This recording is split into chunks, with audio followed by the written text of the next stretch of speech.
Aloha, brothers and sisters of the Heritage Park Board. This is Sister Elia. I'm serving in the Family and Church History Headquarters mission on the Temple Square campus. This is the largest mission in the church in terms of missionaries, 1,600 plus. Many of them are church service missionaries, which means that they're serving part-time. We have about 100 high-functioning autism spectrum young elders serving here also. Interestingly, there's only one mission smaller in terms of square footage, the Temple Square mission. We're divided into zones which meet several times a week for devotionals. We've had a mission challenge to read the Book of Mormon 3 times in 3 months. The first time we read and underlined for how the Lord deals with his people. The second time, all the mentions of the Savior, and the third time, all the applications that we could use personally. I've read the Book of Mormon dozens of times, but never so quickly. That's 18 pages a day. We're now focusing on the October General Conference talks, reading 3 or 4 of them a day.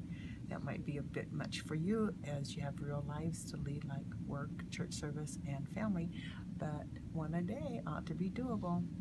I enjoy being part of the Elijah Choir. That's our missions choir. We sing every Monday at our mission devotionals and on our days, both days of our monthly mission conference. Often the angels come at our request and sing with us. Sometimes we really need them, and sometimes I think they just come because they like to sing. For church, Sunday church, we are organized into 2 branches. Which branch one belongs to is determined by what month they went into the MTC. We meet in the Joseph Smith Memorial Building Chapel. We have bi-monthly potlucks to honor those coming and going. Herbert Klopfer is our branch president, and he's been a member of the church music committee for eons, and so he knows all the great talent, and they come and entertain us at our socials. I'm staying at my sister's home with her daughter in Farmington while my sister and her husband serve a mission back east. I take the train to and from Salt Lake and walk the 3/4 of a mile up to the church office building where I serve on the 19th floor. My assignment is in the Self-Reliance Services Perpetual Education Fund office. It's a perfect place for me. Of course, the Lord sent me here. Most of you know about the PEF, but not about Most of you know about PEF, but not about Self-Reliance Services.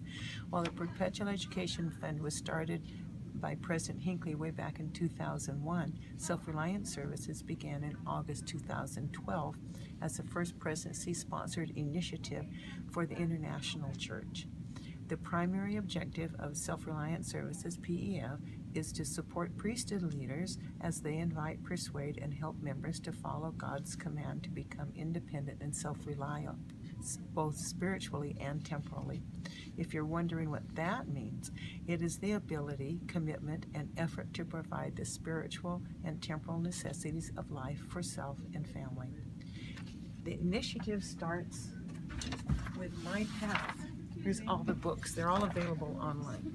My Path to Self-Reliance, and it's based on my foundation, principles, skills, habits, and branches out into 4 areas: starting and growing my own business, education for better work, and my job search.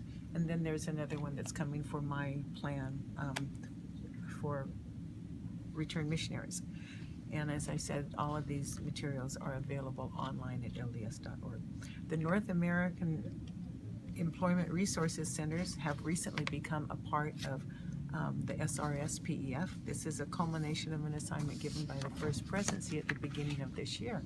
The Self-Reliance Initiative will be gradually and carefully introduced into North America over the next 2 years. It will begin with a couple of pilot projects and training of leaders and employees. The PEF loan program, listen up, will not be a part of this implementation.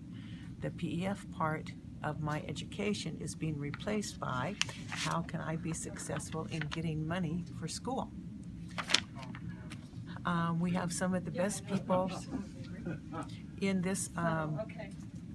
So they're gonna. we have some of the best people in the church working in our office. They're not employees, including 3 of the 70. They received direction from the First Presidency, pray hard, put their heads together, and come out with these inspired answers for today's troubles. Of course, you know it's not really that easy. We are honored to have a monthly General Authority devotional luncheon. Christmas. Christmas is always a special time of year. Remember, the main thing is to keep the main thing the main thing. And what is that? That Jesus Christ is our Savior and Redeemer, that He died, was buried, and rose again on the 3rd day and ascended into heaven.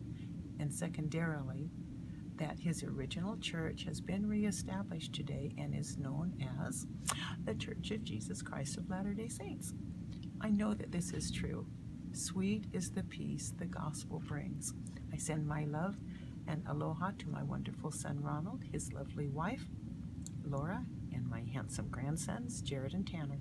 I love all of you in the Lord and wish you a wonderful Christmas filled with the Spirit of Christ, and plan to serve a senior mission. This is my 2nd one, and I plan to serve lots more. Aloha nui.